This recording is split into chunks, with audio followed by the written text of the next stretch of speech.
யாவரையும் இயேசு கிறிஸ்துவின் நாமத்தினால வாழ்த்துதல் சொல்லுகிறோம். கர்த்தர் தாமே உங்களை யாவரையும் கர்த்தர் ஆசீர்வதிக்கிறவராக இருக்கிறார். இந்த அருமையான இந்த வேளையில தேவனுடைய வார்த்தையும் உங்களோடு மத்தியில் பேசும்படியாக கர்த்தர் கொடுத்த கிருபைக்காக தேவனை ஸ்தோத்திரிக்கிறோம். யெகோவா ராஃபா ஹீலிங் மினிஸ்ட்ரி மூலியமாக உங்களை சந்திப்பது நான் மிகவும் சந்தோஷம் அடைகிறேன். இந்த வேளையில உண்மையாக தேவன் நம்மளோடு கூட பேசுகிறவராக இருக்கிறார். ஒருவேளை இந்த யூடியூப் மூலமா உங்களோடு கூட பேசுகிற வார்த்தை உங்களுக்கு ஒரு ஆசீர்வாதமாக பிரயோஜனமாக இருந்தால் அதை நீங்கள் தெரியப்படுத்துங்க. கர்த்தர் உங்களை ஆசீர்வதிக்கிறவராக இருக்கிறார். இந்த வேளையில் நம்ம தேவனுடைய வார்த்தைக்கு இன்னைக்கு கடந்து போகலாம். இன்றைக்கு உண்மையாக தேவன் வார்த்தைகளையும் அவருடைய சத்தத்தையும் கேட்கக்கூடியவர்களாக நம்ம இருக்க வேண்டும். கர்த்தருக்கு ஸ்தோத்திரம். தேவனுடைய நாமம் மகிமைப்படுகிறதா இருக்கு. லூக்கா இந்த சுவிசேஷத்தில் நம்ம எடுத்து ஒரு வசனத்தை வாசிப்போம். அதில் 8வது அதிகாரம் 5 வசனத்திலிருந்து 9வது வசனம் வரைக்கும் நம்ம வாசிப்போம். விதைக்கிறவன் ஒருவன் விதையை விதைக்க புறப்பட்டான். விதைக்கிறதுக்கு அவன் புறப்பட்டு போனான். அவன் விதைக்கையில் சில விதை வழியருகே விழுந்து மிதி உண்டது. ஆகாயத்து பறவைகள் வந்து அதை பட்சித்து போட்டது. ஆகாயத்தின் பட்சிகள் அதை வந்து பட்சித்து போட்டது. சில விதை கற்பாறையின் மேல் விழுந்தது. சில விதைகள் வந்து கல்பாறையின் மேல விழுந்ததா இருக்கிறது. அது முளைத்த பின் அது ஈரம் இல்லாததினால் உலர்ந்து போனது. சில விதை முள்ளுள்ள இடங்களில் விழுந்தது. சில விதைகள் வந்து முள்ளின் இடத்தில் விழுந்ததா இருக்கிறது. முள் கூட வளர்ந்து அதை நெருக்கி போட்டதா இருக்கிறது. சில விதைகள் நல்ல நிலத்தில் விழுந்தது.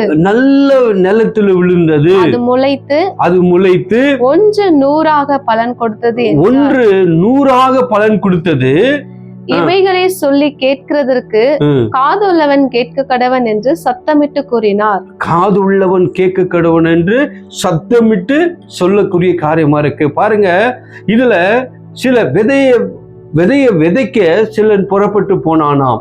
அப்ப சில விதைகள் வந்து ரோடுகள்ல விழுந்தது நிமித்தம் அது கால் மிதிக்கப்பட்டு அது என்ன பண்ணது, விழுந்து போனதா இருக்கிறது. அதுக்கு இது இல்லாம போனது.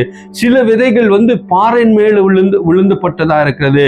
அந்த பாறையில வந்து அந்த விதைகளுக்கு ஈரம் தன்மை இல்லாமல் அது வந்து விழுந்து போனது என்று நம்ம வாசித்தோம். சில விதைகள் வந்து பார்க்கும்போது முள்கள் விளைக்கிற இடங்கள்ல விழும்போது அந்த முள்களும் அதோடு கூட சேர்ந்து வந்ததா இருக்கிறது. அப்போ பார்க்கும்போது நல்ல நிலத்துல விதைக்கிறவன் அவன் 100 60 30 அவன் பலன் கொடுக்கிறவனாய் மாறுகிறான். அப்போ நல்ல நிலத்துல நல்ல ஒரு பூமிக்குள்ள நம்ம விதைக்கிறவர்களா நம்ம காணப்படுகிறவர்களா இருக்க வேண்டும். அப்போ இந்த நல்ல நிலம் என்று பார்க்கும்போது அந்த நல்ல தேவராஜ்யத்துக்குள்ள நல்ல அந்த நிலத்துக்குள்ள நம்ம விதைக்கும் போது அது என்னாகிறது என்றால் அது பலன் கொடுக்கிறதா இருக்கிறது. அது நம்மளுக்கு வெற்றி கொடுக்கிறதா இருக்கிறது.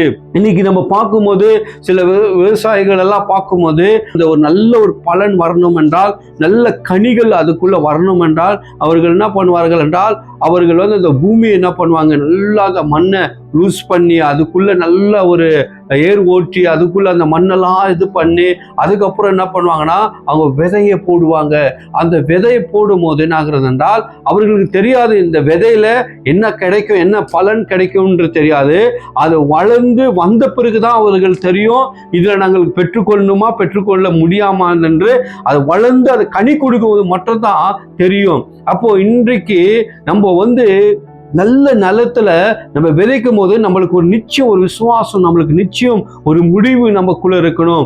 இது நல்ல நிலத்துல நான் விதைச்சிருக்கேன், இது வந்து எனக்கு 100 பலன் கொடுக்கும், இது 60 பலன் கொடுக்கும், 30 பலன் கொடுக்கும் என்ற அந்த நிச்சயத்தோடு ஒரு மனுஷன் கடந்து போகும்போது அது காரியமா இருக்கிறது. இன்னைக்கு நம்முடைய வாழ்க்கையில அப்படி கிடையாது.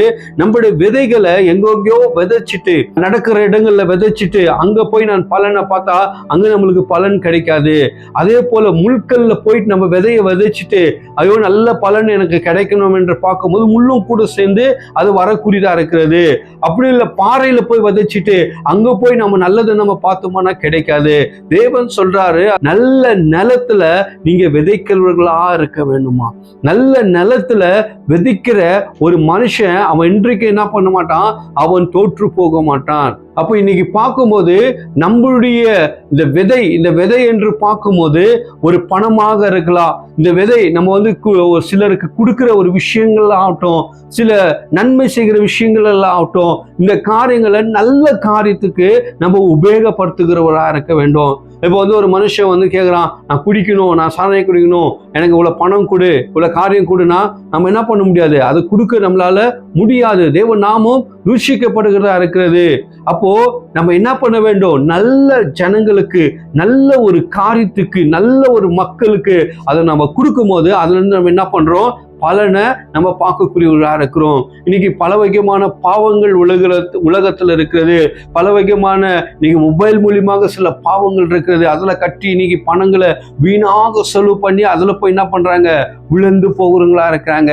அந்த மாதிரி விஷயங்களுக்கு நம்ம என்ன பண்ணக்கூடாது, நம்ம கிட்ட இருந்து அந்த பணத்தை எடுத்துக்கொண்டு போனோம்னா எப்படி அந்த பாறையில விழுந்து அது எப்படி அது ஈரமில்லாம போய்விட்டதோ, எப்படி அந்த தரையில விழுந்து அது காலில் மிதிக்கப்பட்டதோ, எப்படி முள்கள் மேல விழுந்து அது விழுதப்பட்டு அது பலன் கொடுக்காம போனதோ, அதே போலதான் இன்னைக்கு நம்முடைய வாழ்க்கையில கூட விதைக்கிற விதை நன்றாக இருக்கிற இடத்துல விதைக்கிறவர்களாக இருக்க வேண்டும். அப்போ தேவன் சொல்றாரு, அவருடைய ராஜ்யத்துக்கு அவருக்கு நம்ம கொடுக்கும் போது, அவருடைய காரியத்துக்கு நம்ம செயல்படும் போது அது வீணாக அது போகவே போவாது. அது ஆண்டவர் சொல்றாரு, நீ விதைச்ச விதைய நீ அறுக்க போகிறாய். நீ விதைக்கிற விதையை அது வந்து உனக்கு பலன் கொடுக்கிறதா அது மாற்றுக்குரியவரா இருக்கிறார்.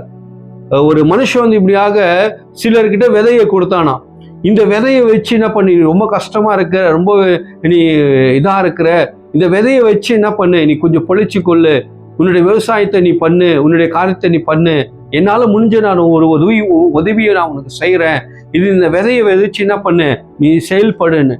இவனும் என்ன பண்ணானா, அந்த விதையை வாங்கிட்டு என்ன பண்ணானா, தன்னை பூமியில என்ன பண்ணானா போட்டு என்ன பண்ணானா, அதுக்கு தண்ணி பாய்ச்சானா, எல்லாமே காரியங்களை செய்தானா. ஆனா விதை விதைச்சிட்டு தினதோறும் போய் அதை பார்த்து கொண்டு இருந்தானா, இது பலன் வருமானு அதை தோண்டி அதை பார்த்து கொண்டு இருந்தானா. அப்ப அந்த தோண்டி அவன் பார்த்துருக்கும் போது எப்படி அது பலன் நம்மளுக்கு கிடைக்கும், அந்த விதையிலேருந்து எப்படி பலன் கிடைக்கும். அப்போ இந்த விதை கொடுத்த இந்த சில மனுஷன் வந்து சில நாட்களாக வந்து அவன்கிட்ட பேசினானா, உனக்கு எப்படிப்பா பலன் நல்லா வந்துச்சா, உனக்கு எது பண்ணிச்சா, கொடுத்த விதையை நீ போய் பூமியில போட்டியான்னு கேட்டார். அவங்க நான் போட்டேன், நீ கொடுத்த விதையை எழுதுனப்பா நான் போட்டேன், உனக்கு பலன் வந்துச்சான், எனக்கு எந்த பலனும் வரல, ஆனால் விதை விதைச்சேன், நீ கொடுத்த மாதிரி நீ உதவி செய்ய பண்ண, ஆனால் நான் தினதோறும் போய் அதை தோண்டி பார்த்துருந்தேன், செடி வருமா வராதான்ட்டு. ஆனால் இன்னைக்கு அப்படி உள்ள ஒரு மனுஷன் ஏதோ ஒரு நிலத்துல போய் நம்ம விதைச்சிட்டு ஏதோ ஒரு இடத்துல நம்ம கொடுத்துட்டு, ஐயோ இந்த பணம் வருமா வராதா என்று, இந்த விதை நம்மளுக்கு வருமா வராதா, பலன் வருமா வராதா என்று இன்னைக்கு தவிக்கிறவங்க நிறைய பேர்கள் இருக்கிறார்கள். எதற்கு ஸ்தோத்திரம், ஹல்லேலூயா. இந்த விதை செய்கிற காரியம் என்னென்றால், இந்த விதை எந்த மாதிரி ஒரு இதுல நம்ம போட்டாலும், சில அதுக்கு எத்தனை வந்து மண்ணை மூடினாலும், எந்த மாதிரி ஒரு கல்கள் அது மேல மூடினாலும், அது என்ன மாதிரி இருந்தாலும் அந்த விதை என்ன பண்ணும், வச்சுட்டு வெளியே வரக்கூடியதா இருக்கிறது. அந்த விதைக்கு அவ்வளோ ஒரு காரியமா இருக்கிறது.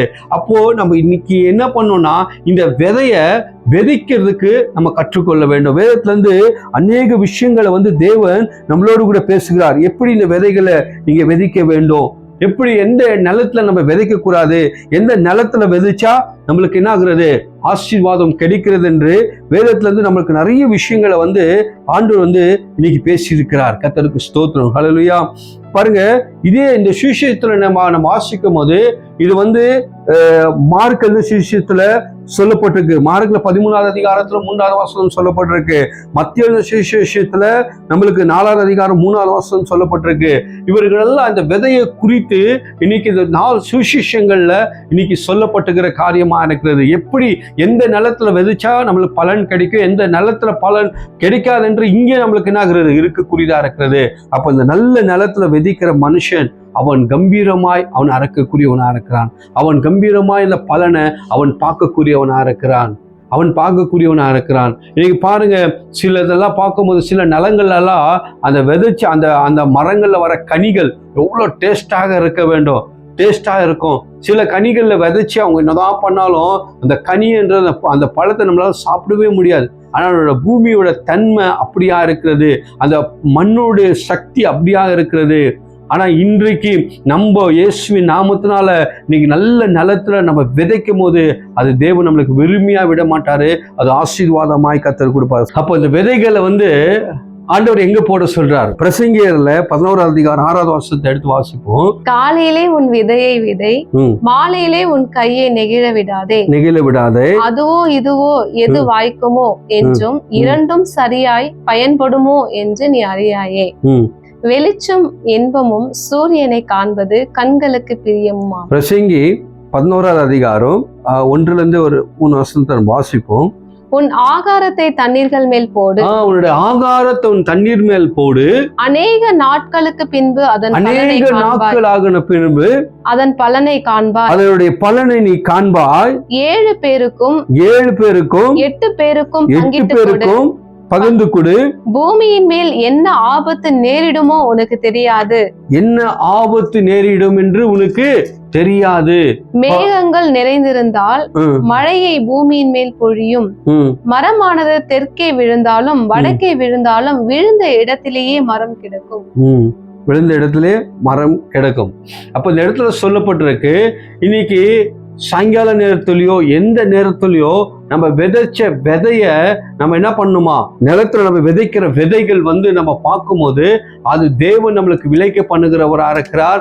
அது தேவன் நம்மளுக்கு ஆசீர்வாதமாய் அதை மாற்றி கொடுக்கிறவரா இருக்கிறார். அப்ப நம்ம என்ன பண்ண வேண்டும், நல்ல நிலத்துல நம்ம விதைக்கிறவர்களா நம்ம இருக்கும்போது அந்த விதைகள் அது 30, 60, 100 அது நம்மளுக்கு பலன் கொடுக்கிறதா இருக்கிறது. கர்த்தருக்கு ஸ்தோத்திரம். இப்போ அந்த 6வது வசனத்தை வாசிப்போம். காலையிலே உன் விதையை விதை, மாலையிலே உன் கையை நெகிழ விடாதே. அதுவோ இதுவோ எது வாய்க்குமோ என்றும் என்று எது வாய்க்கும் என்று இரண்டும் சரியாய் பயன்படுமோ என்றும் நீ அறியாயே. நம்ம பாருங்க, இன்னைக்கு ஒரு பூமியில நம்ம விதைக்கிறோம், இந்த காரியங்களை நம்ம கொடுக்கிறோம், சிலருக்கு நம்ம நன்மை செய்யறோம், சிலருக்கு நம்ம பண்றோம். ஆனா இதனுடைய பலன் நம்மளுக்கு கிடைக்குமா கிடைக்காதா என்று நம்ம கையில கிடையாது. அது தேவனே என்ன பண்ணுகிறாரு, அது நம்மளுக்கு கொடுக்கக்கூடியவரா இருக்கிறார். இன்னைக்கு நம்ம பார்க்கிறோம், நல்ல பூமியில தான் நல்ல விதைகளை போட்டு நம்ம விதைக்கிறோம், எல்லாமே நம்ம பண்றோம், கொடுக்குறோம், நம்ம பண்றோம். ஆனா அதை விளைக்க பண்ணுகிறவர் யார் என்று பார்க்கும்போது அது தேவனா இருக்கிறார். அல்லேலூயா.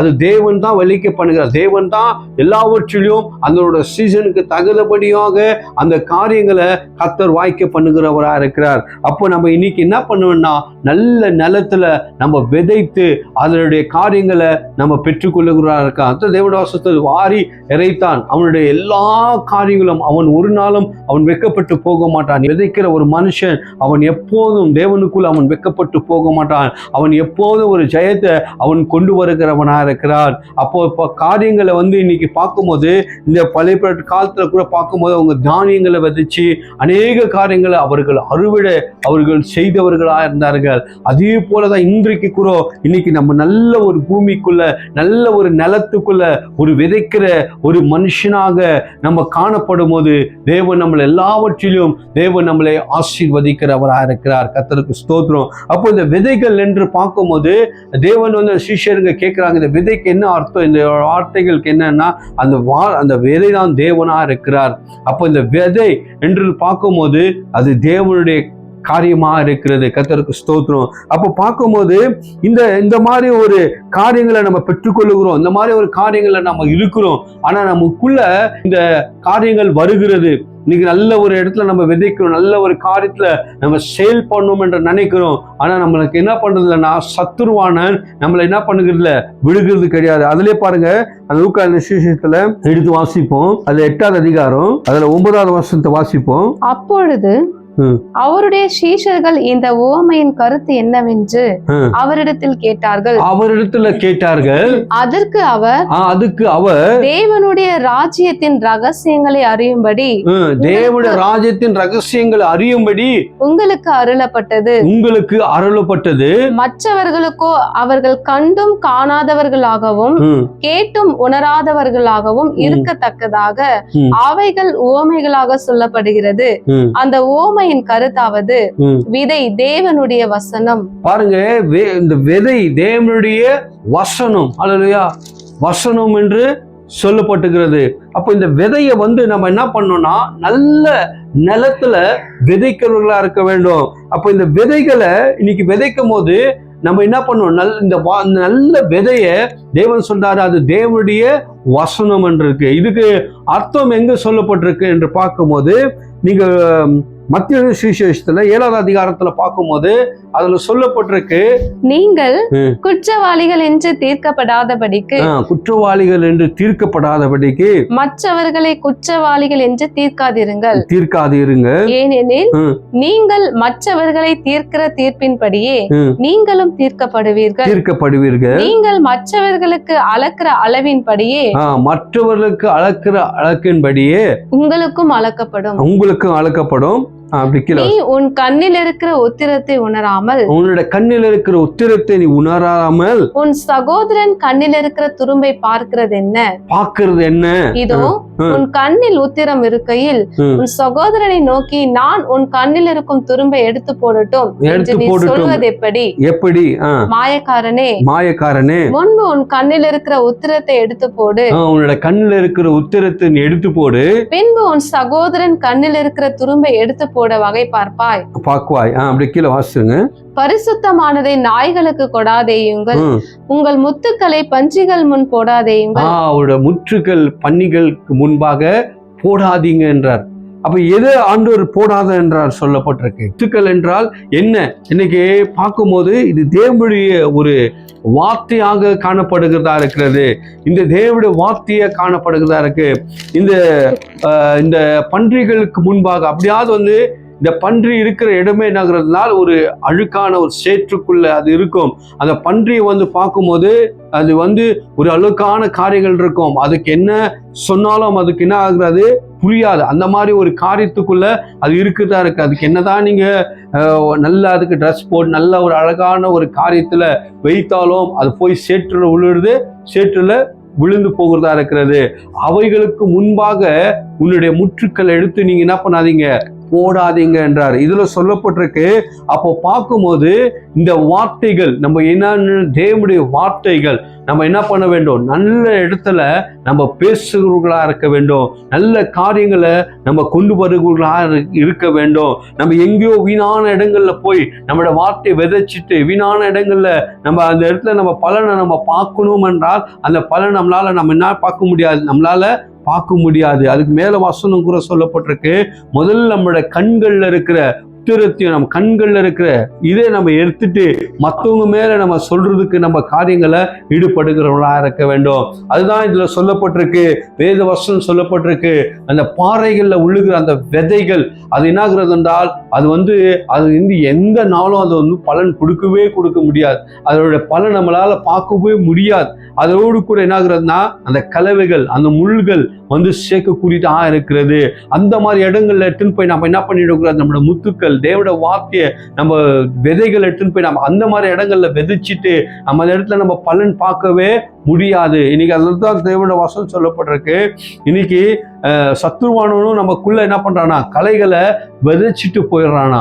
நல்ல கோதுமை வலிகிற இடத்துல முள்களும் வேற ஒரு விதைகளை அவன் விதைச்சிட்டு அவன் போகக்கூடியவனா இருக்கிறான். அவனும் விதைக்கிறவனா இருக்கான். சில காரியங்களை நமக்குள்ள விதைச்சிட்டு போகக்கூடியவனா இருக்கிறான். ஆனா ஆண்டவர் சொல்றாரு, இன்னும் கொஞ்ச நாள் அதுக்கு இடத்தை கொடு, இன்னும் கொஞ்ச நாள் நேரத்தை கொடு, அதுக்கப்புறம் என்ன பண்ணு, அதை நீ அந்த கலையெல்லாம் பிடுங்கினா உனக்குள்ள அந்த வேற நல்ல செடியும் அதுக்குள்ள இருந்து வெளியே வந்துடும். அதுக்கு டைம் கொடு என்றார். அப்ப பார்க்கும்போது இன்றைக்கு நம்ம ஏதோ ஒரு காரியத்துல போய் நம்ம விதைச்சிட்டு ஏதோ ஒரு துன்மார்க்கு நம்ம பண்ணிட்டு நம்ம ஏதோ ஒரு காரியத்துல நம்ம செய்துட்டு அதுல இருந்து நம்ம பலன் நம்ம என்ன பண்ண முடியாது, பார்க்க முடியாது. அப்ப நல்ல நிலத்துல நம்ம விதைக்கிறவர்களா நம்ம இருக்க வேண்டும். அப்போ நல்ல ஒரு காரியத்துல நம்ம பண்ணக்கூடியவர்களா நம்ம இருக்க வேண்டும். நமக்குள்ளேயோ எவ்வளோ அழுக்குகள் இருக்கும், நமக்குள்ளேயோ நம்முடைய கண்கள்ல நம்முடைய உள்ளத்துக்குள்ள எவ்வளோ துன்மா இருக்கும். ஆனா வேற ஒருத்தர் போய் நம்ம என்ன பண்ணுவோம், இவன் சரியில்லை, இவன் போக்கு சரியில்லை, இவன் வாழ்க்கை சரியில்லை, உன் குடும்பம் சரியில்லை, வாழ்க்கை இப்படியா என்ன, அவன் மேல போய் நம்ம என்ன பண்ணுவோம், குறை சொல்லுகிறவங்களா இருக்கிறோம். நமக்குள்ள முதலாவது நல்ல விதைகள் இருக்கிறதா, நமக்குள்ள நல்ல தேவ பிரசன்னம் இருக்கிறதா, நமக்குள்ள தேவனுடைய மகிமை இருக்கிறதா என்று முதல்ல நம்ம பார்க்கக்கூடியவர்களா இருக்க வேண்டும். அப்போ இன்னைக்கு பார்க்கும்போது இன்னைக்கு அதுதான் ஆண்டவர் சொல்றார், அதுக்கு பண்ணிய உதாரணமாக அவர் வைக்கக்கூடியவராக இருக்கிறார். அந்த இடத்துல உன்னுடைய முற்றுக்கள் எடுத்துன்னு போய் இந்த அழகான இந்த ஒரு வார்த்தையை எடுத்துன்னு போய் என்ன பண்ண முடியாது, அதுகளுக்கு சொல்ல முடியாது. ஏன்னா இன்னைக்கு அநேக பேரோட சுபாவங்கள் அப்படிதான் இருக்கிறது. இன்னைக்கு என்னதான் தேவனுடைய வார்த்தையை சொன்னாலும், என்னதான் தேவனுடைய வார்த்தையை இப்படி போகாதீங்க, இப்படி செய்யாதீங்க, இந்த வழியில போகாதீங்க, இந்த வாரியத்தை ஏற்றுக்கொள்ளுங்க, இந்த சத்தியத்துக்குள்ள நடங்கன்னா அவர்கள் என்ன பண்றார்கள்? எப்படி இந்த வார்த்தைகளை கேட்டு அந்த வார்த்தைகளை கேட்டு அவர்கள் சரியா பலன் கொடுக்காம அவர்கள் என்ன பண்ணுகிறாரு? போகக்கூடியவர்களாக இருக்கிறார்கள். அப்ப நம்ம அப்படி போகாதபடிக்கு நம்முடைய வாழ்க்கையில தேவ பிரசனத்தை கொண்டு வருவர்களாகவும் நம்ம காணப்படுகிறவர்களாக நம்ம இருக்க வேண்டும். இன்னைக்கு பன்றிக்கு நீங்க எவ்வளவுதான் போய் பண்ணி பார்த்தாலும், எவ்வளவுதான் அதுக்கு குளிப்பாட்டி, எவ்வளவுதான் நீங்க அதுக்கு சொல்லி பார்த்தாலும் அது ஏற்றுக்கொள்றது கிடையாது. அது போய் என்ன பண்ணுது? அது ஒளியான சேற்றுக்குள்ள தெரியும். அது எப்போ தெரியுமா? இந்த பூமியை, இந்த உலகத்தை, இந்த வானம் இருக்குது அதுக்கு தெரியாது. வானம் இருக்கிறது, இப்படி ஒரு வானம் இருக்கா, இப்படி ஒரு வானத்துல ஜனங்க இருக்கிறாங்களா, மேல உங்களுக்கு மேல ஒரு வானம் இருக்குதான்றதுக்கு தெரியாது. அது எப்போ அதை கொண்டு போகிறாங்களோ அப்பதான் அது மேலாந்து பார்க்கும்போது தான் தெரியும் அதுக்கு இப்படியெல்லாம் காட்சி இருக்கா, அவ்வளோ அழகான காரியமெல்லாம் இருக்கிறதா, இதெல்லாம் விட்டுட்டு நான் என்ன பண்றேன் போகிறேன்றா. அப்பதான் அதுக்கு புத்தி வரக்குரிதா இருக்கு. அந்த பன்றிக்கு புத்தி வரக்குரிதா இருக்கு. அநேக பேருடைய வாழ்க்கையில கூட இப்படிதான் நம்ம அநேக விஷயங்கள் ஆண்டவர் சொல்றாரு. இப்ப இந்த கருத்துக்கள் எல்லாம் நம்ம வாசித்தோம். ஆண்டவர் உண்மைகள் எல்லாம் சொன்னாரு, நல்ல நிலத்துல விதைங்க. அதுக்கு எல்லாம் முடிந்த பிறகுதான் நம்மளுக்கு அறிவு, நம்மளுக்கு புத்தின்றதே இன்னைக்கு வரக்குரிதா இருக்கு. அப்ப அந்த பன்றி பார்க்குது, வானத்தை பார்க்குது, என்னோட இவ்வளவு அழகா இருக்குது. இவ்வளவு நாள் வரைக்கும் தலையை கீழே போட்டுக்கொண்டே நடந்து கொண்டிருந்தேன், தலையை கீழே அந்த கலீஜுக்குள்ளேயே நான் போய் கொண்டிருந்தேன். ஆனா இன்றைக்குதான் என்னுடைய காரியம் தெரியப்படுகிறது. இவ்வளவு அழகா கர்த்தர் ஆண்டவர் படைச்சு வச்சிருக்காரா, இவ்வளவு அழகானது ஒரு காரியத்துக்குள்ள நாம் இருக்கிறோமா, இவ்வளவு நாள் எங்களுக்கு தெரியாம போயிடுச்சே, இவ்வளவு நாள் நம்ம வாழ்ந்து இந்த இடத்துல ஒரு பிரயோஜனம் இல்லாம போனதுன்னு அந்த பன்றிக்கு அப்பதான் தெரியக்கூடியதா இருக்கிறது. ஹல்லேலூயா. இன்றைக்கு நம்முடைய வாழ்க்கையில கூட எத்தனையோ சத்தியங்களை நம்ம கேட்கிறோம், எத்தனையோ வார்த்தைகளை நம்ம கேட்கிறோம், எத்தனையோ தீர்க்கதரிசனமான வார்த்தைகளை கேட்கிறோம், இவ்வளோ எச்சரிக்கையான வார்த்தைகளை நம்ம கேட்கிறோம், வேதத்தின் நிமித்தம் கேட்கிறோம், அநேக சத்திய வேதங்களை நம்ம கேட்கிறோம். ஆனா நம்மளெல்லாம் வாழ்க்கையில தேவன் வரும்போது பார்த்துக்கொள்ளலாம், இன்னைக்கு நம்ம பாவம் செய்யலாம், இன்னைக்கு இப்படி நம்ம வாழ்க்கையில இருக்கலாம். ஆனா ஒரு நாள் நம்மளுக்கு அது தெரியப்பட போகுது. ஒரு நாள் நம்ம பார்க்க போறோம். இன்னைக்கு இந்த உலகத்துல வாழ்ற நாளெல்லாம் கர்த்தருக்கு நம்ம என்ன விதைக்கிறோம், என்ன காரியங்களை நம்ம செயல்படுகிறோமோ அது நம்ம அறுக்கப்படுகிறவர்களா இருக்கிறோம். நீ எந்த ஒரு விதையை நீ விதைக்கிறியோ, எந்த ஒரு காரியத்துல நீ ஈடுபடுகிறியோ அது உனக்கு ஒரு நாள் பலன் கொடுக்கிறதா இருக்கிறது. அப்படியாய் நம்ம மாறாதபடிக்கு நம்ம நல்ல நிலத்துல விதைக்கிறவர்களா நம்ம இருக்க வேண்டும். 126 6வது வசனத்தை வாசிப்போம். அள்ளி தூவும் விதையை சுமக்கிறவன் அழுது கொண்டு போகிறான், ஆனாலும் தான் அறுத்த அரிகளை சுமந்து கொண்டு கம்பீரத்தோடு திரும்பி வருவான். ஆமென். ஹல்லேலூயா. பாருங்க, இந்த இடத்துல சொல்லப்பட்டிருக்கு, அவன் விதைக்கிறான். அந்த விதையில பார்க்கும்போது ஒரு காரியங்கள் அவன் காணப்படுகிறது. ஆனா அவன் விதைத்த விதை கொஞ்ச நாள் ஆயிட்ட பிறகு அவன் கம்பீரமாக சந்தோஷமாக அந்த பலனை அவன் பெற்றுக்கொண்டு வரக்கூடியவனா இருக்கிறான். 2வது பார்க்கும்போது 2 கொரிந்தியர்ல 9வது அதிகாரம் அதுல 10வது வசனத்தை வாசிப்போம். விதைக்கிறவனுக்கு விதையும் புசிக்கிறதற்கு ஆகாரமும் அளிக்கிறவர் உங்களுக்கு விதையை அழைத்து அதை பெருக பண்ணி உங்கள் நீதியின் விளைச்சலை வர்த்திக்க செய்வார். உங்களுடைய நீதியின் விளைச்சலை அவர் வர்த்திக்க பண்ணுவார். தேவனுக்கு எங்களால் ஸ்தோத்திரம் உண்டாவதற்கு ஏதுவா இருக்கும். எங்களால் தேவனுக்கு ஸ்தோத்திரம் உண்டாகுவதாக மிகுந்த உதார குணத்திலே நீங்கள் எவ்விதத்திலும் சம்பூர்ணம் உள்ளவர்களாவீர்கள். இந்த தர்ம சகாயமாகிய பணிவிடை பரிசுத்தவான்களுடைய குறைவுகளை நீக்குகிறதும் அல்லாமல் அநேக தேவனுக்கு ஸ்தோத்தரிப்பதினாலே சம்பூர்ண பலனுள்ளதாயிருக்கும். ஆமென். அந்த 10 முன்னாடி வாசித்துங்க. விதைக்கிறவனுக்கு விதையையும் பாருங்க, விதைக்கிறவனுக்கு விதையை யார் கொடுக்கிறார் என்று பார்க்கும்போது தேவன் அதை கொடுக்கிறவரா இருக்கிறார். அப்போஸ்தலனாகிய பவுல் இந்த கொரிந்தியர் சபைக்கு அவர் எழுதும் போது இதுல பார்க்கும்போது விதை யாரு கொடுக்கிறது என்று பார்க்கும்போது இன்னைக்கு நம்ம இந்த விதைகளை நம்ம கடையில வாங்கலாம், அநேக காரியங்களை நம்ம பார்க்கலாம். ஆனா இந்த விதை கொடுக்கிறது யார் என்று பார்க்கும்போது அது தேவன் கொடுக்கிறவராக இருக்கிறார். அந்த விதைய நம்ம நன்றாத ரீதியில நம்ம வைக்கும் போது அது நம்மளுக்கு ஆசீர்வாதமாய் மாறுகிறது. அது வாசிங்க அப்படியே. புசிக்கிறதற்கு ஆகாரத்தையும், பாருங்க, புசிக்கிறதுக்கு இந்த நாள் வரைக்கும் ஆகாரத்தை கொடுக்கிறவர் யார் என்று பார்க்கும்போது தேவன் நம்மளுக்கு ஆகாரத்தை அளிக்க பண்ணுகிறார்.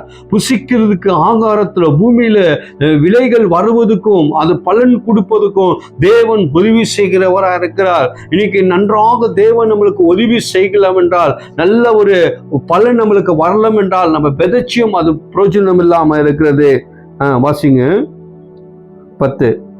உங்களுக்கு விதையை அளித்து அதை பெருக பண்ணி உங்கள் நீதியின் விளைச்சலை வர்த்திக்க தேவனுக்கு எங்களால் ஸ்தோத்திரம் உண்டாவதற்கு ஏதுவா இருக்கும். ஆமென். அப்ப எங்களால் தேவனுக்கு எது நடந்தாலும், நம்முடைய வாழ்க்கையில எது வந்தாலும் தேவனுக்கு என்ன பண்ண வேண்டும்? நம்ம ஸ்தோத்திரம் நம்ம பண்ணுகிறவரா இருக்க வேண்டும். ஸ்தோத்திரத்தை நம்ம சொல்லுகிறவரா இருக்க வேண்டும். அப்போ நம்மளுக்கு இதுவரைக்கும் தேவன் உணவு கொடுத்தீர் ஆண்டவரே, அதற்காக தேவனே ஸ்தோத்திரிக்கிற ஆண்டவரே. எங்களுக்கு நல்ல நிலங்கள், நல்ல ஆண்டவரை கொடுத்தீர் ஆண்டவரே. இந்த பூமியில வாழ்வதற்கு, இந்த பூமியில நிற்பதுக்கு, நாங்கள் ஓடுவதற்கு நல்ல வஸ்திரத்தையும் நல்ல காரியங்களை நீர் கொடுத்தீர் ஆண்டவரே. அதுக்காக உமக்கு நாங்கள் ஸ்தோத்திரம் பண்ண வேண்டும். தேவன் கொடுக்காம, தேவன் நம்மளுக்கு செய்யாம யாராலும் நம்மளுக்கு பலனை நம்ம பெற்றுக்கொள்ள முடியாது. யாராலும் நம்ம என்ன பண்ண முடியாது? தயவை பெற்றுக்கொள்ளவே முடியாது. அது யாருக்கெல்லாம் முடியும் என்றால், தேவன் தயவு கொடுத்தா மட்டும்தான், தேவன் பலன் கொடுத்தா மட்டும்தான், தேவன் நம்மளுக்கு விளைவுகளை கொடுத்தா மட்டும்தான் நம்ம ஆசீர்வாதமா இந்த பூமியின் மேல இருக்க முடியும். இல்லாட்டி நம்மளால இருக்கவே முடியாது. அப்போ தேவன் சம்பூர்ணமாக நம்மளுக்கு எல்லாவற்றிலையும் தரக்கூடிய ஒரு தேவனா நம்மளோடு கூட இருக்கிறார். நம்ம இன்னைக்கு அழகியோடு நம்ம விதைக்கலாம், ஆனால் அதை கம்பீரமாய் அதை பெற்றுக்கொண்டு வர ஆண்டவர் நம்மளுக்கு உதவி செய்கிறவரா இருக்கிறார். அப்போ நம்ம முடிந்த அளவுக்கு நம்ம எத்தனை பேருக்கு நம்ம உதவி செய்யணுமோ, தேவ ராஜ்யங்களுக்கு, ஊழியங்களுக்கு நீங்க நம்ம கொடுக்கும் போது, செயல்படும் போது அது நம்மளுக்கு 100 பலன் கொடுக்கிற ஒரு அருமையான தேவன் நம்மளோடு கூட இருக்கிறவரா இருக்கிறார். அப்போ இன்றைக்கு வேத வசனம் எனக்கு சொல்லப்பட்டிருக்கு, நம்ம விதைக்கிற விதை கொடுக்கிற காரியங்கள் எல்லாமே அது நல்ல ஒரு நிலத்துல, நல்ல ஒரு சபையில, நல்ல ஒரு காரியத்துல நீங்க விதைச்சு பாருங்க. உங்களுக்கு ஒரு பெரிய ஆசீர்வாதத்தை தேவன் உண்டாக்குறவரா இருக்கிறார். விளைச்சல்களை உண்டாக்குறவர் அவர். நம்மளுக்கு எல்லா ஆசீர்வாதத்தை கொடுக்கிறவர் அவரா இருக்கிறார். கர்த்தர் தாமே இந்த வார்த்தைகளை கர்த்தர் ஆசீர்வதிப்பார். கண்களை மூடி நம்ம ஜெபிப்போம். அன்பின் தேவனே, நாங்கள் ஸ்தோத்திரிக்கிறோம். இந்த லூக்கா எழுதின சுவிசேஷம் 8ஆம் அதிகாரத்துல 5ஆவது வசனம் இப்படியாக சொல்லப்பட்டிருக்கிறதையா, அவர் ஒரு மனிதன் விதையை ஆண்டவரை விதைக்க புறப்பட்டு போனான். ஆண்டவரே, சில விதைகள் பூமியின் மேல் விழுந்து அது காலில் மிதிக்கப்பட்டதா இருக்கிறது. சில விதைகள் ஆண்டவரே கல்லின் மேலும் பாறையின் மேலும் விழுந்து அதனோடு கூட முள் விழுந்து அதனோடு கூட தண்ணீர் இல்லாமல் பட்டு போனது என்று சொல்லப்பட்டிருக்கு. சில விதைகள் முள்கள் விழுந்து அது முள்ளுகளும் சேர்ந்து வந்ததா இருக்கிறது. ஆனால் நல்ல நிலத்துல விதைச்ச மனுஷன் அவன் 100 பலன் கொடுக்கிறவனாக, 60 பலன் கொடுக்கிறவனாக, 30 பலன் கொடுக்கிறவனாக கர்த்தர் மாற்றினதுக்காக ஸ்தோத்திரம். ஆண்டவரே, நாங்களும் நல்ல நிலத்துக்குள்ள, நல்ல பூமிக்குள்ள விதைக்கிற ஒரு ஆண்டவரே எங்களை மாற்ற முடியாது நாங்கள் செபிக்கிறோம். இந்த நாள் வரைக்கும் நாங்கள் நிற்கிறோம், நாங்கள் ஓடுகிறோம் என்றால் எல்லாம் உங்களுடைய கிருபை, உங்களுடைய தயவுப்பா. ஆண்டவரே, உங்களுடைய தூய கர்த்தரை எங்களை அர்ப்பணித்து நாங்கள் செபிக்கிறோம். ஜீவனுள்ள நல்ல பிதாவே. ஆமென், ஆமென்.